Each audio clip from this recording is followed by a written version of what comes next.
Hai, perkenalkan kami dari kelompok 3 materi transportasi elektron. Sebelum masuk pada materi, perkenalkan nama saya Maria Asari dan rekan saya. Nama saya Maria Rita.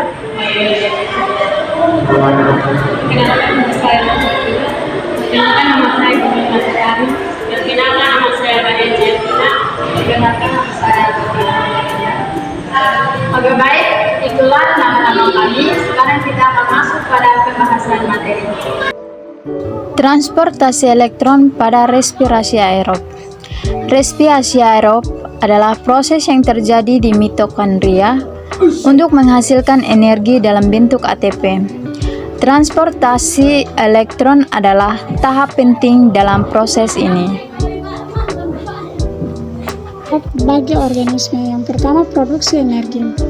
Respirasi aerob menghasilkan ATP yang dibutuhkan untuk aktivitas sel, termasuk kontraksi otot. Yang kedua, pemikiran dan aktivitas otak. Respirasi aerob mendukung aktivitas otak dan fungsi kognitif yang diperlukan untuk berpikir dan belajar. Pertumbuhan dan perkembangan. Energi yang diproduksi oleh respirasi aerob penting untuk pertumbuhan dan perkembangan. Yang pertama, sumber energi. ATP menyediakan energi yang diperlukan oleh sel untuk melakukan berbagai proses biologis. Yang kedua, pemindahan energi. ATP memindahkan energi dari reaksi yang menghasilkannya ke reaksi yang membutuhkannya. Dan yang ketiga, penyimpanan energi. ATP dapat menyimpan energi dalam bentuk ikat yang dilepas dan diperlukan. Selanjutnya, peranan oksigen pada respirasi aerob. Oksigen merupakan akseptor akhir dalam rantai transport elektron. Tanpa oksigen, fosforilisasi oksidatif tidak dapat terjadi dengan efisien atau mengganggu produksi ATP. Proses respirasi aerob, glikolisis, gula glukosa dipecah menjadi piruvat menghasilkan sejumlah kecil ATP dan NADH. Siklus Krebs, pada mitokondria piruvat diurai menjadi CO2 menghasilkan energi dalam bentuk NADH dan FADH2. Transportasi elektron, NADH dan FADH2 membawa elektron ke rantai transportasi elektron membran mitokondria menghasilkan banyak ATP. Fosforilasi oksidatif, proses terakhir dalam respirasi aerob. Jadi keempat respirasi aerob ini kami akan menjelaskan materi kami, yaitu tentang transportasi elektron. Transportasi elektron adalah proses pembentukan ATP dari elektron yang dihasilkan oleh molekul NADH dan FADH dari proses sebelumnya. Struktur transportasi elektron. Di sini ada 4 kompleks. Kompleks pertama menerima elektron dari NADH. Kompleks kedua menerima elektron dari FADH2. Kompleks ketiga mentransfer elektron dari kompleks 1 dan kompleks 2 ke kompleks 4. Kompleks 4 transfer elektron ke oksigen untuk membentuk air sebagai produk samping.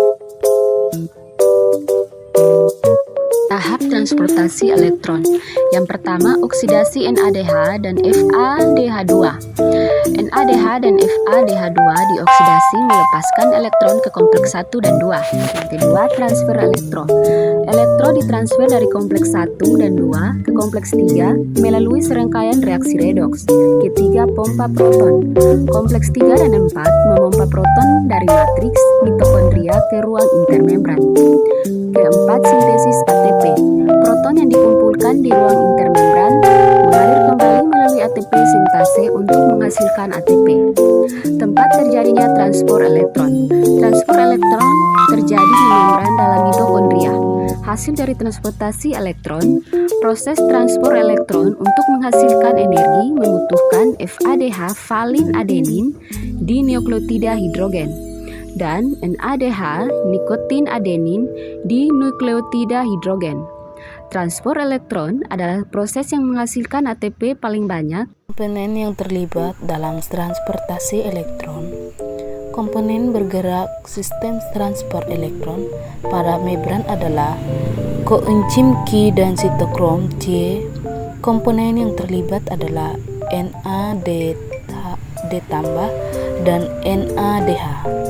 Nikotinamide adenino dinukleotide dibentuk oleh penambahan inti hidrogen dan 2 elektron hidride ion GNAD tambah. Faktor yang mempengaruhi transportasi elektron, yang pertama, kadar oksigen. Kurangnya oksigen akan menghambat transfer elektron. Dalam pembuatan PPT, mekanisme transportasi elektron dalam respirasi aerob.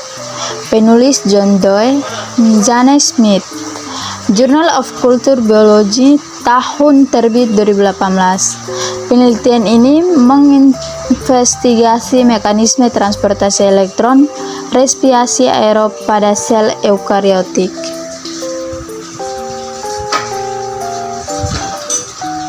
Saran, jurnal-jurnal di atas merupakan contoh-contoh yang dapat memberikan informasi tentang respirasi aerob dan transportasi elektron.